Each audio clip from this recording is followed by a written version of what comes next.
I'm Fiona, and this is Madison, and we're Pure Power students at First Flight High School. And first off, we want to say thank you to Ms. Childress and Mr. Price for having us here. In recent years, e-cigarettes and vapes have seen an increase in use, replacing the once popular traditional cigarette. The short and long-term health risks for e-cigarettes are just as dangerous as the traditional cigarette. Research on what exact health problems caused by vaping is still underway. Since July 2019, there have been approximately 2,668 hospitalizations for lung injuries related to e-cigarette use, with 400 of those being under the age of 18. I would like to introduce a special guest that we have with us tonight. Luca Kennard is a 16-year-old student from High Point, North Carolina. Luca became addicted to juuling at the young age and needed to seek help for his addiction. We are thankful that Luca is here to share his story on how juuling affected his life. Please welcome Luca and his mom, Kelly. Thank you, guys.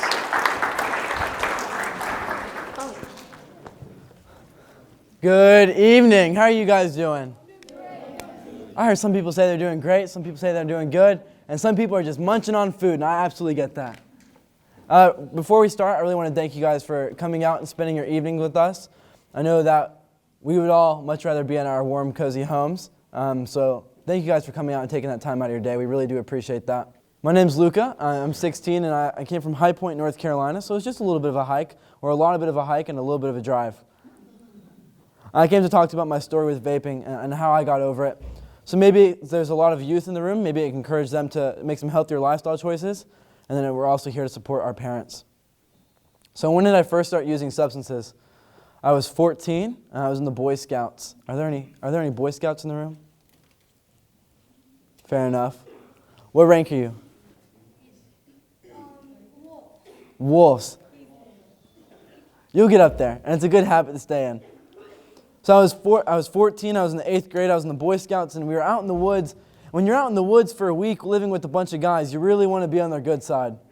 And, they're doing chewing tobacco, and at the time I didn't know what it was. I just thought it was poop, to be very blunt, honest with you guys. But I did it anyways. I didn't quite get it. I really hated it. I threw up the first time and many times after that. But I continued to do it. And it was not for the enjoyment, because there really was none. I don't know anybody that enjoys throwing up from something and feels sick the rest of the night, because I certainly didn't. But the only enjoyment I did get from it was I was finally getting recognized by an older peer group. Somebody was saying, hey, you're okay to be around us.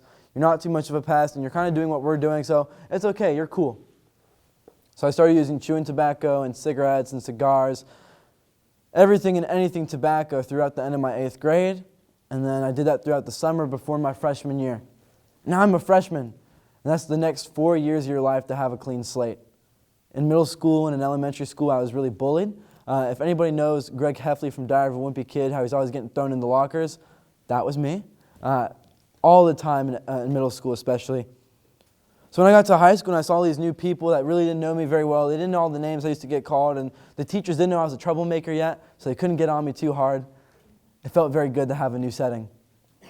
So the Friday night football games is where I was first exposed to vaping. It was a very dangerous place for me in that. Also, the bleachers were very, very cutthroat in my high school. How many of you guys are familiar with the Friday night football games? A lot of you guys. That's very good, because those are my favorite places to be in my freshman year. There was like the biggest social gathering in my city. And the juniors and the seniors, they had to have the front row seats. The sophomores and the freshmen, we had to be in the very back. I remember the seniors actually had a megaphone, and they would yell at you and probably use some French words, if you get what I'm at. And they would probably cuss you out if you were a freshman, because you're too close to them. That was in front of your family, your friends, the administrators, cheerleaders maybe. It was in front of everybody, so it was always very, very embarrassing. And that was the last thing you wanted, was to be in the front row with them. But for me, that's all I wanted. I couldn't see the field. I wanted to be there. I wanted to have that enthusiasm. And the juniors and the seniors, they told me, all you have to do is vape. So I did it. I was already using nicotine, so I didn't really care at that point. But they actually told me that there was no nicotine in it. They told me it was safe. They told me it was better than smoking. They told me if I wanted to quit smoking, I could use that. Actually, what they really told me is that it was vegetable oil. I remember vaping at 14, thinking, oh, I'm vaping vegetable oil. This is amazing. Everybody do it. It's so great. It's clean. And now I'm 16, and I do not vape. And I think even if I were to vape vegetable oil, why would you want to? What do you get out of vaping vegetable oil? You get nothing. And that was never a thing. Vaping vegetable oil is not a thing. It was just a false belief that I had. But now I'm using it all the time. I was just using it for the first month of high school as a way to have friends. At 14, it was the first time in my life I went with a group of people to go out to eat, to go to the movie, to go to the mall, to go to their house, to have a bonfire, to go bowling, to just do social stuff. And it felt absolutely amazing to have that friend group. But then stress hit in. Stress was starting to kick in a lot. I know parents kind of seems crazy to think that 14-year-olds and 15, 16, 17, 18, we have stress. I know we don't pay bills. I know we don't have kids. But we have a lot of stress. There's a lot of things that go in and out of our lives. Not just people, but also opportunities and big transitions. A lot of us are just about to be able to drive, about to exit high school, go into actual adulthood and go to college. And some of us just entering high school. There's a lot of change going on right now, so there's a lot of stress. And for me, I thought that if I didn't have that instant relief or that instant gratification, I was going to blow up because of my stress. How many of us feel like we're going to blow up sometimes, adults and youth? A lot of us. I'll tell you what, I feel like I'm going to do that still, but at the time, if I thought I was going to blow up, that's what I was going to do, unless I had that instant relief, which was vaping. So 1 Juul pod is equivalent to 20 cigarettes worth of nicotine, which is about a pack of cigarettes. And Stanford University has actually come out with a study that says that it's now 2 packs of cigarettes worth of nicotine in a pod, which is very harsh to think about. But I was going through 4 pods a day, which was a lot. Somebody said, oh my gosh, yeah, I know, right? It's pretty intense. And I was doing it all the time, and I really didn't see an issue with it. But then the cost of that started to kick in. The prices of vaping has gone down quite a bit since I started in 2017, but it's about $150 a week. So how does a 14-year-old with no job, no income, who's just quite blatantly broke afford $150 a week? I'll tell you, I sold my shoes, I sold my personal belongings, my clothes, my family's personal belongings, my family's jewelry. And honestly, I hate to say it, but if I was staying over at your kid's house or if I was staying over at your house because I was your friend, I'd probably take your parents' stuff or your stuff. And it wasn't because I knew that being a thief was bad. I knew that was wrong. But I didn't see it as that. All I saw it as was I was doing what I had to do to get what I needed. And nothing was going to get in the way of that. Not even morals. And I still thought I was in control. I still thought that what I was doing was okay. There's nothing wrong. I used to be a straight A student. How many of you guys have good grades? We can debate that. Just kidding. I used to be a straight A student. I was an A honor roll for 4 years in middle school, and then I hit high school. I was kind of doing good at first, but then I slowly, very fastly declined. I became a failing student. I failed just about every single class. I used to play 2 sports, basketball and soccer, and I dropped out of both of those. I used to be in Boy Scouts. I dropped out of that. So all these things that were really good, making me a standout student, extraordinary, that's going to get me into college, going to get me a good job, I completely threw it down the gutter. And I still thought I was in control. And it wasn't that I didn't want a future. It wasn't that I didn't really care. It was simply just the fact that my focus has now switched. Instead of going to school and saying, hey, this assignment is due in this class, I'm going to say, well, school starts at 8:50 and I get out at 3:50. That gives me this time period with this amount of stress. How many hits can I get in between? Well, lunch is at 11:15 and I know that we have about 35 minutes and this teacher's over there in this hall, and if I go to the bathroom 5 minutes before, I'll have 5 minutes to hit it. That was my thinking, was every single moment of the day was a way to hit. I still didn't think I had an issue. But now I'm a sophomore in high school, and I'm doing everything the same, just now I'm doing it even worse. I have no relationships with my family and my friends, administrators, any authority figure. I'm quite alone. But I still thought I was in control, except my highest grade my first semester of sophomore year was a 58. Do you guys know what it's like to have your trophy grade be a 58? It is not a good feeling. My lowest grade was about a 7. And I'll tell you guys what, it is a lot easier to make an A or a B or a C or a D than it is to make a 7. You have to try to make a 7. I still didn't see an issue. Until September of 2018 in my sophomore year when I had a 6-minute grand mal seizure from vaping, which is very intense. How many of you guys are familiar with seizures? Okay, that's very good. So seizures are very, very scary. There's so many different things that can happen. You can pass away. You can have permanent brain damage, permanent nerve damage. You can have seizures afterwards. So many different things can happen, but thankfully I was A-okay. I never had another one after that. But that could have been a completely different reality. And I didn't see it as that. I just kind of saw it as a one-off. I didn't really understand the significance of a seizure. I just told everybody to leave me alone. People would ask me all the time, how are you feeling? Were you dizzy? What happened? How many more have you had? How many more are you going to have? What have the doctor said? And I would just tell them to shut up and leave me alone. And it wasn't because I didn't care. It wasn't because I didn't appreciate or love or thank them. It was simply because I hated myself. Because of my actions. Because I knew I was doing a lot of wrong, so I thought that made me wrong. I didn't want that attention on that person, myself. So I pushed it away. I've isolated myself, and now it's 2 months later. It's October of 2018. And my mom and my dad, they text me and say, Luca, we gotta talk. I think we can all agree in here, especially as youth, but adults too. If somebody says, hey, we gotta talk, we're probably in deep doo-doo. So I go down there very slowly, and I get on the couch. I'm all sprawled out like this. And my mom and dad, they say, Luca, pack your bags. 3:30 in the morning, we're going to go to Raleigh, and you're going to get in California for 8 days. Man, I hopped up so fast. I said, what are you talking about? I said, well, they repeated it, and I laughed at them. I said, that's not what we're going to do. That's exactly what we did. I went to rehab for 39 days in California. But I was such a destructive person. You know, not just in my grades or my relationships, but I was physically destructive. You know, I'd break down doors, tables, chairs, windows, dishes, computers, laptops, glasses, phones, everything and anything you could think of I would break. And it wasn't just in my home. It was your home and then my school. I would do it anywhere. And what? Because I was mad? That's never an excuse to damage other people's property. But I didn't see it as that. But that night especially, I broke some stuff. I punched my mom's car door in so much she couldn't open it anymore. And I'll tell you what, guys, when you're trying to get in the door to go to rehab, it doesn't help you out if you can't even open it. It was a very hard situation we were in. But now I'm super scared I'm about to go to rehab. I knew I was going to be gone for 8 days at the time. I knew I was going to miss Halloween. There's a lot of stuff I was going to miss. I was like, well, I have school the next day. What's going on? I was very afraid. But now I'm on a 7-hour flight to LAX next to the person sending me to rehab, a.k.a. my mom, which, by the way, was a lovely experience sitting next to that person the whole time. Wink, wink. And there's a cute little dog in front of me. How many of you guys like dogs? Dogs are pretty amazing until this dog peed on my foot. Yeah, it was a cherry on top to my experience. So I tell the stewardess, this dog just peed on my foot. Will you guys please figure this out? And they said, well, sir, what dog? I said, the dog that just peed on my foot. And they go, oh, sir, we can assure you there's no dog on this plane. And I said, I can assure you there is a dog on this plane. What are you going to do about it? Somebody snuck their dog on the plane. So now we have a snuck dog, a person that can't take care of their dog, an upset mom, and an upset addict. It was what we call a predicament.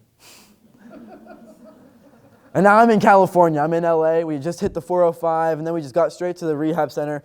And it was not a warm welcome at all. What they do is called a strip search. I don't know if you guys are familiar with that, but it's very uncomfortable. They take off all your clothes minus your underwear, and they pat you down.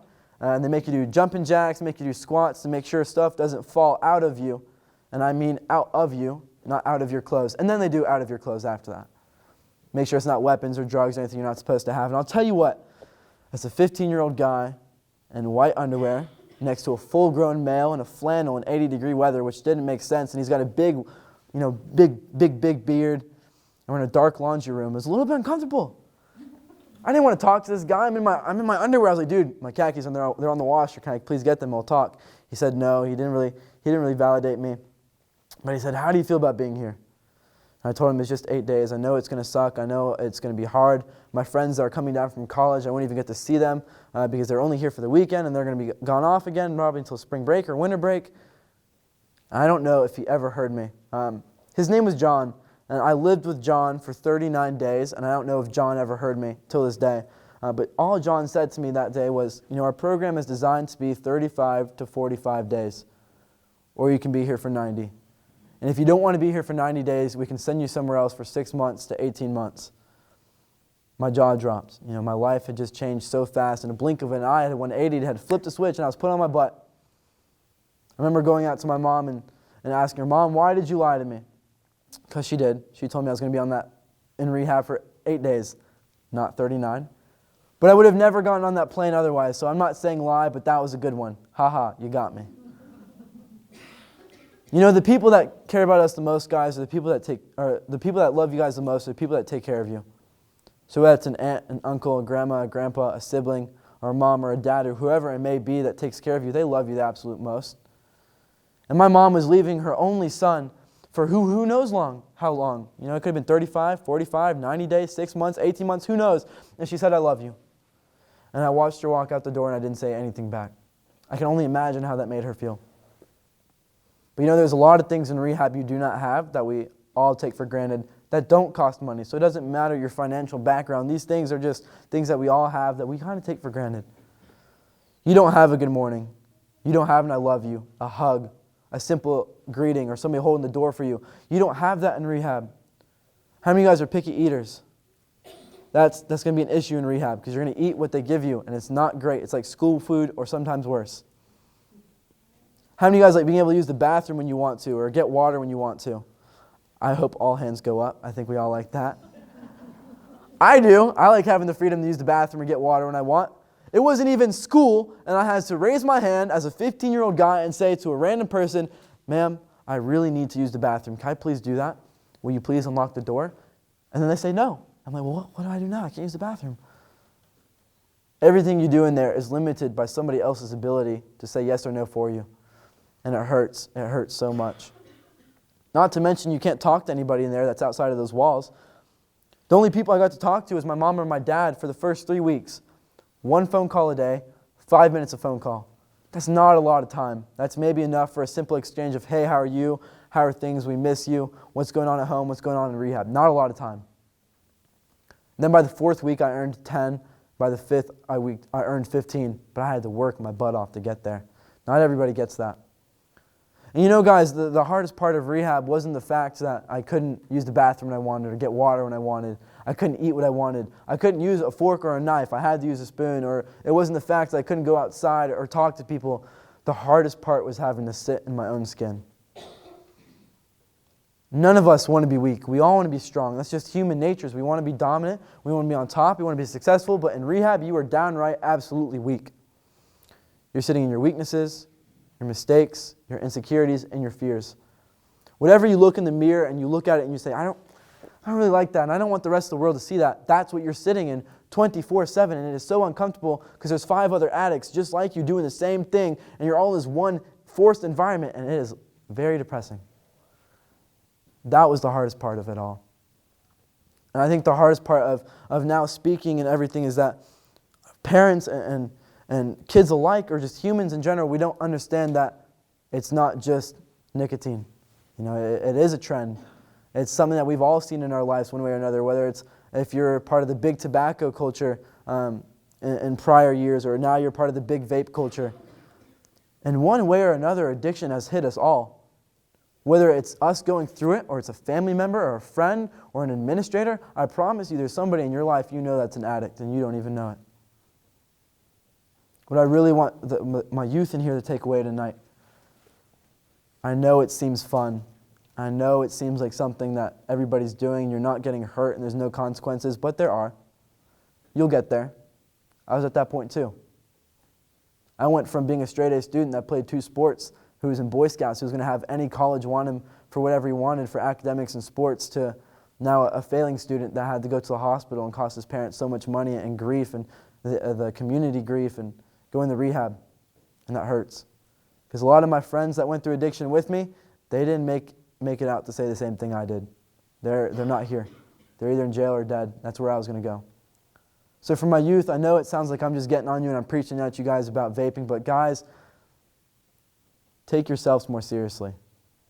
Your bodies are very important. Please treat them as such. Because I don't know about you guys, but I want my children's future and my freedom and my money and my health dictated by a drug addict. That is not what I want. And I don't think you guys do either. So if you're going through addiction yourself, the main thing I would say to you is ask for help. It's okay to be vulnerable. It's okay to be weak. We all are in our own ways. It's human. You're more strong to admit you have weaknesses. But get help, because you're not going to be able to do it alone. And if you are, you're going to probably relapse. And I know that sounds harsh, but it's just the reality, guys. Get some help. And what are your help? Your family members, your peers, people at school such as counselors. There's always some form of help that we can get you guys. But for my parents in the room, the biggest thing that an addict wants is acceptance, or being accepted. Because we're going through so much shame. We know what we're doing is wrong. We know you guys don't want to see us hurt. And we know that we're hurting you. We know that we're cutting up, and we know that we're wasting our lives away. We know it. But we don't ever want to admit that, because we don't want to be weak. We just want you guys to say, hey, it'll be okay, and you're not that bad. And it hurts. So for parents, I know we're knuckleheads. I know that we can sometimes be bozos, but just let us breathe a little bit. Constantly say, hey, it'll be okay. You can grow. Yes, you're making mistakes now, but it's not the end of the world. We can fix this, because it is never too late.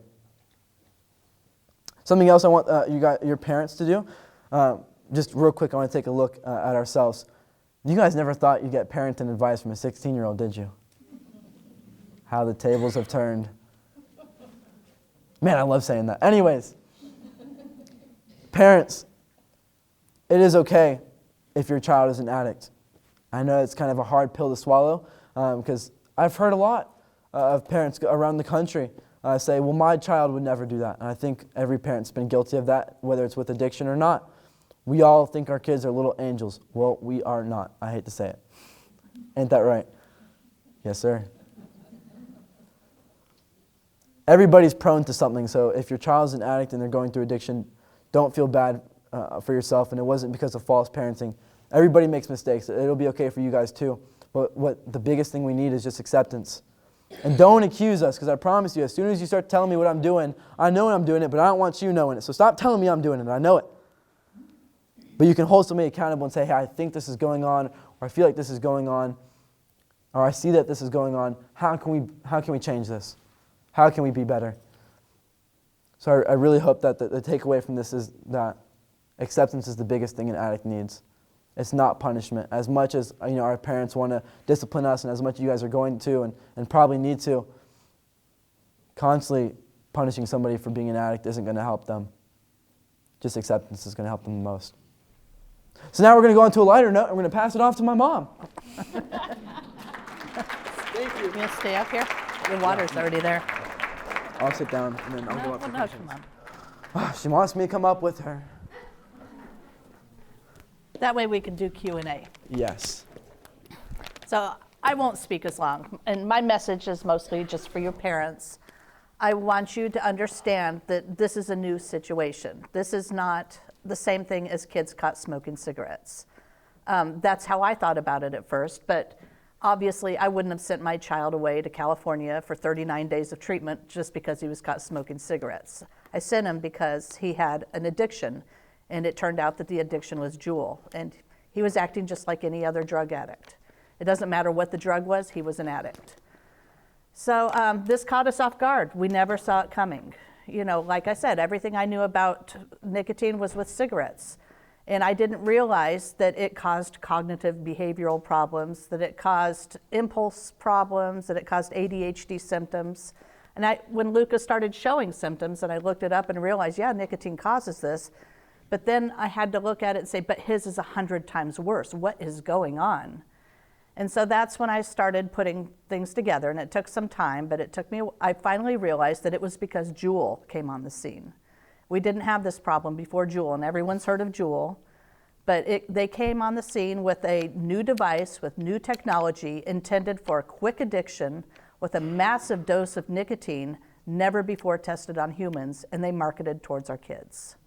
So now we have how many millions of kids addicted to, because they started with Juul, which is now a higher addiction. They're not going to go down to cigarettes. They have to go up. Their tolerance has to keep going up to get whatever they can. Yeah.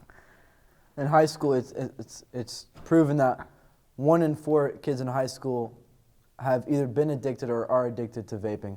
And that's by the Truth Initiative, for anybody that wants to know the source from that. But I think those numbers went up. They too. might have gone up, but yeah. 1 in 4 students in America, that's very intense to think about the amount of numbers of people that are going through addiction with that.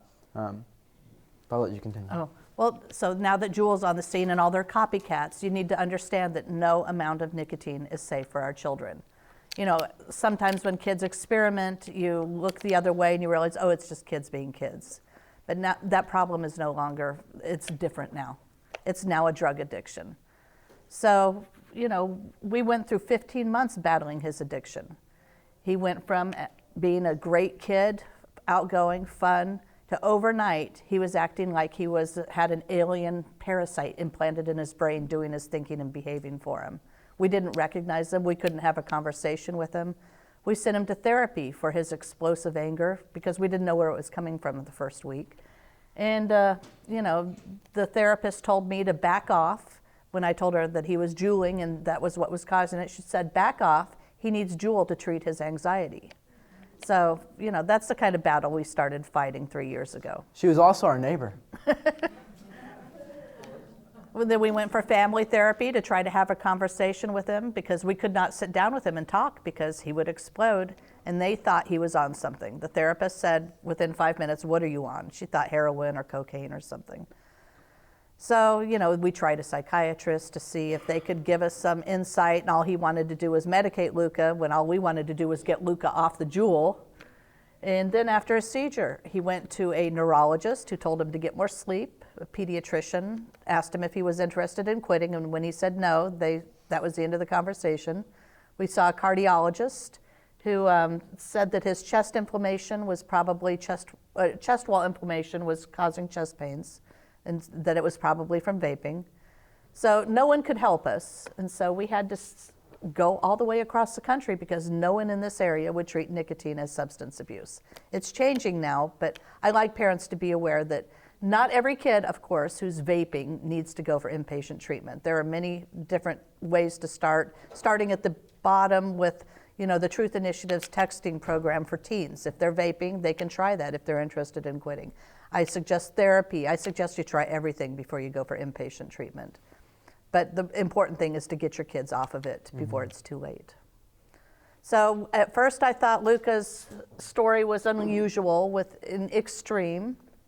But since our article came out in the Wall Street Journal about a year ago telling Luca's story, I hear from parents all across the country every day who are going through the exact same thing. They're calling, asking how I found treatment, how we got insurance to pay for it. Are there any other places? They're in the exact same boat. Their kids are acting the exact same way Luca did.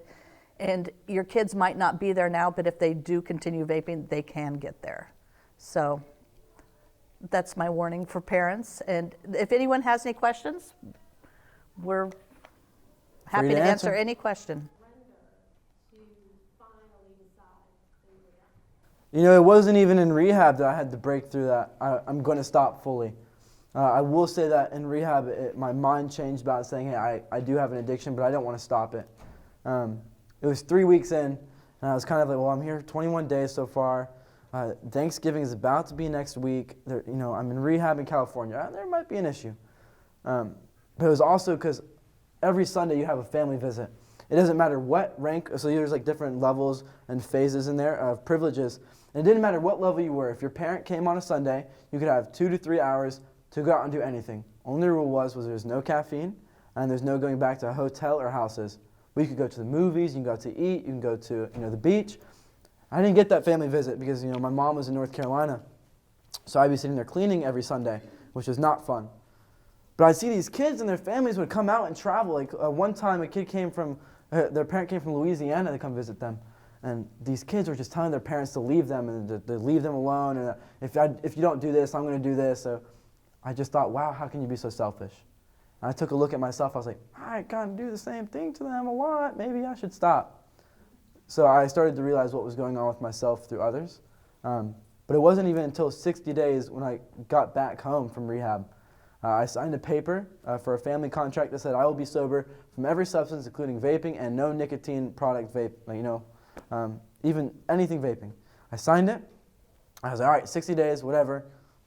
I'm done with it after 60 days. But during the 60 days, I kind of realized what was going on, and I found the change. So it took me quite a while to figure it out. Recovery is a long process. It takes a long time for the brain to get through it all and heal. As to our knowledge, my health is really good. I've never gotten a scan of my lungs, but it's very expensive. But if you would like to pay for it, I'd fully... The doors are open. No, but to our knowledge, everything's checked out. I went to a pediatrician. I've gotten my checkups, and they couldn't detect anything. So, no, but here's another good thing for kids to know. It will stunt your growth. While he was vaping, he stopped growing. For 15 months, he did not grow. Yep. And it wasn't until he went for treatment and was there for 39 days. He grew 2 inches during that time. Gained 10 pounds. And gained 10 pounds. It picked up as soon as he stopped vaping. Because he wasn't sleeping at night. He was staying up all night, and that's when growth hormones released. So, if you want to get tall, don't vape.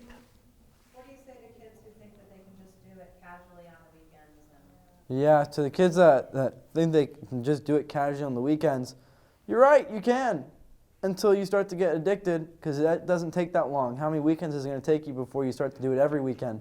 And then how many weekends does it take before it starts to go into Monday, and then Tuesday, and then Wednesday, Thursday, Friday?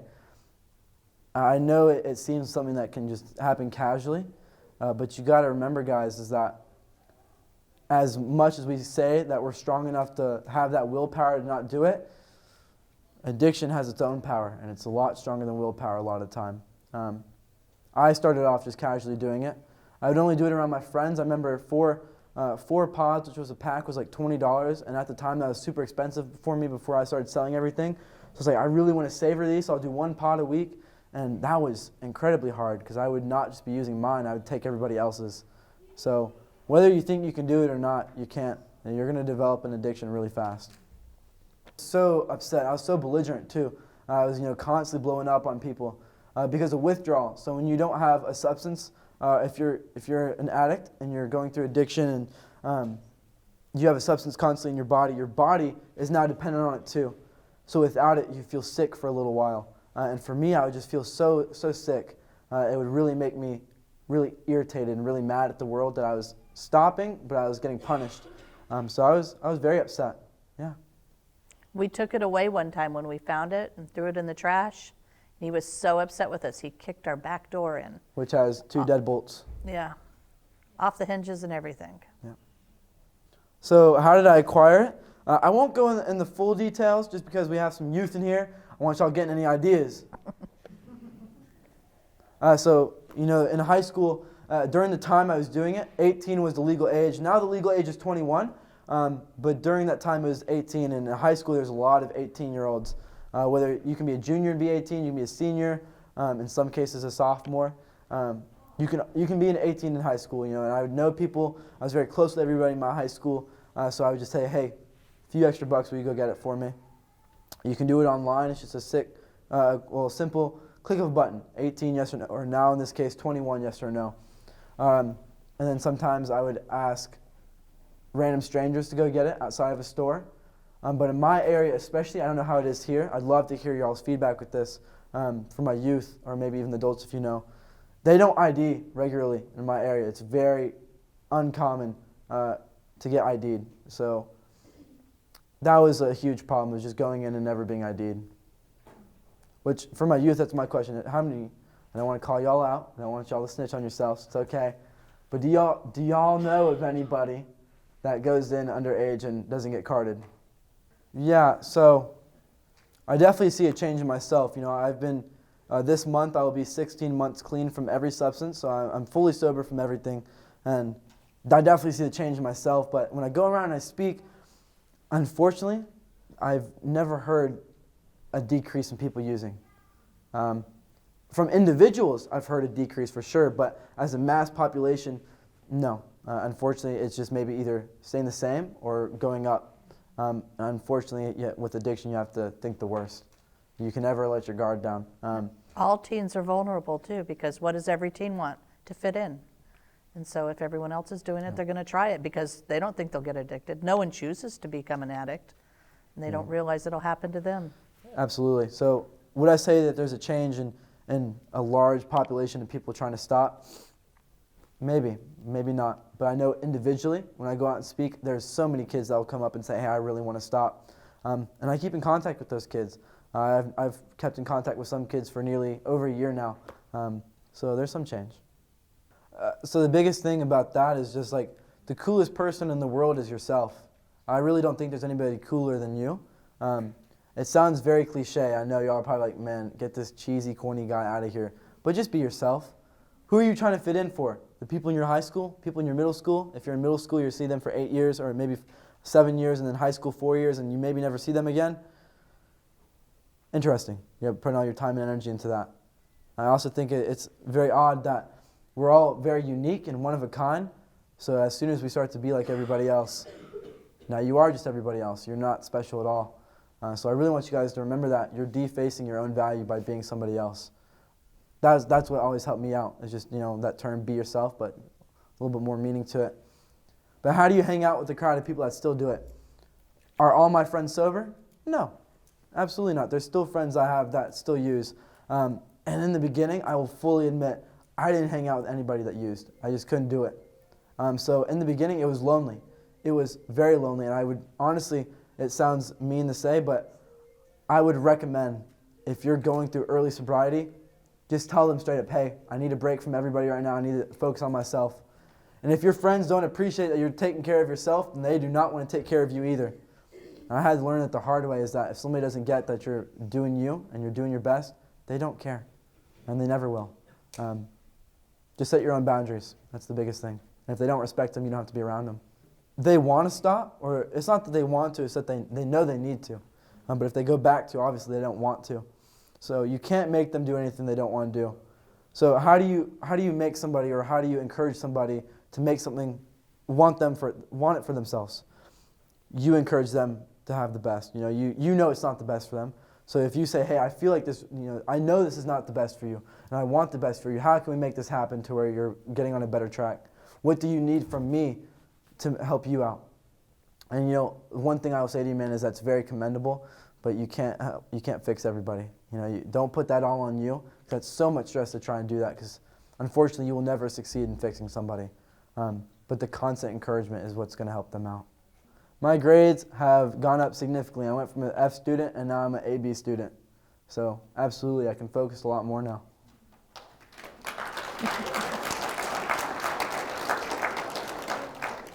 Oh my goodness. I would not have, a lot, but I would not have, when he first came home, this was 3 years ago. So everything I knew about vaping was that it's a healthier alternative to smoking and a good way to quit smoking.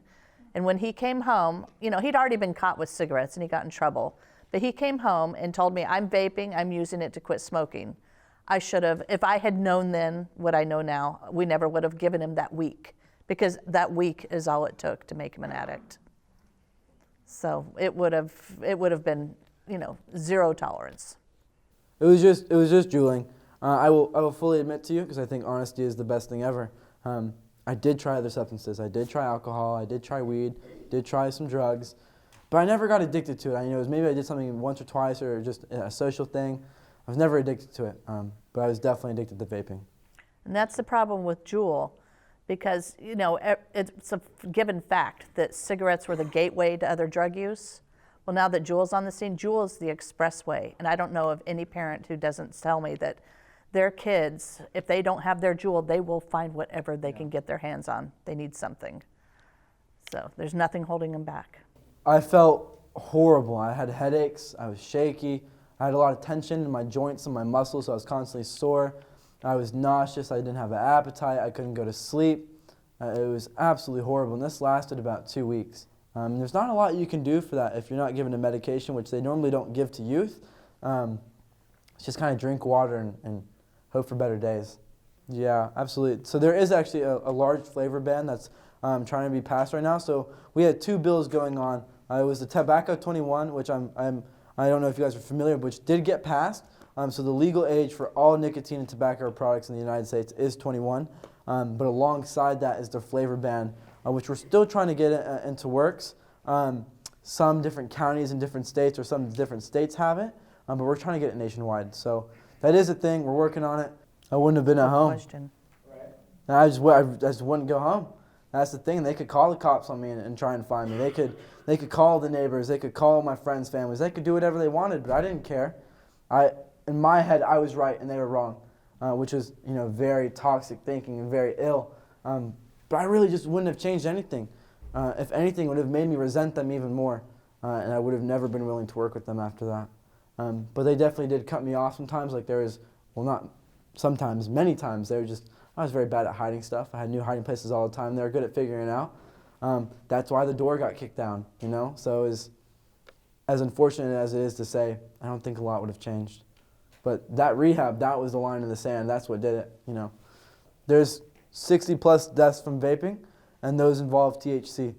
A lot of these THC cartridges are hit with spice, or K2 spice, and a lot of times, just as the metal alloys in vaping can go into your lungs, K2 spice will do the same thing and make you hallucinate, which is not something you want to do.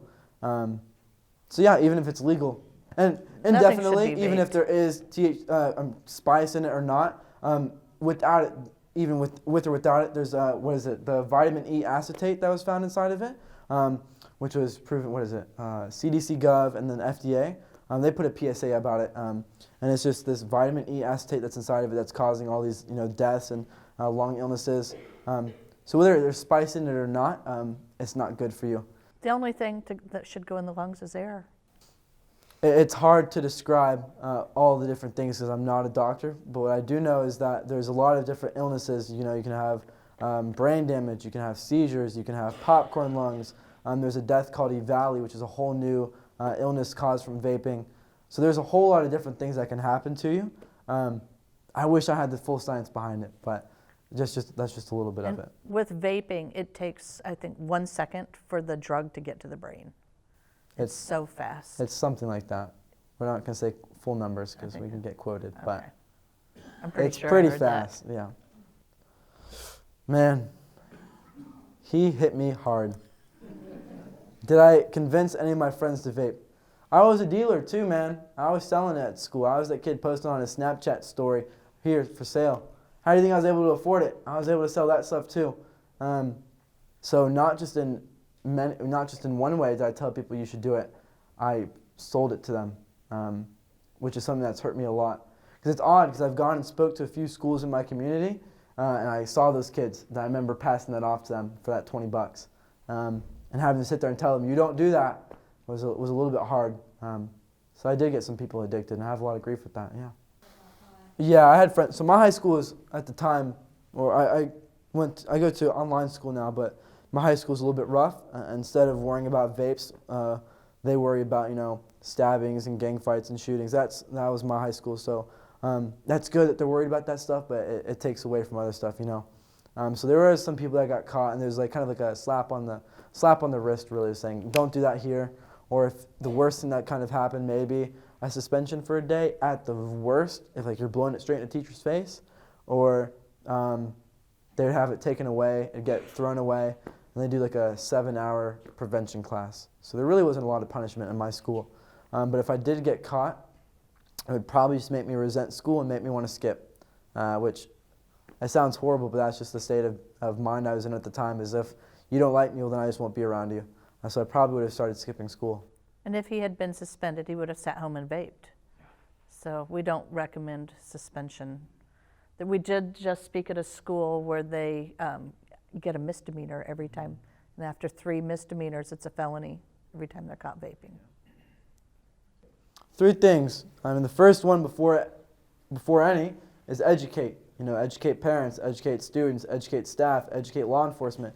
Educate, educate, educate. And then once that happens, you can start to implement a plan.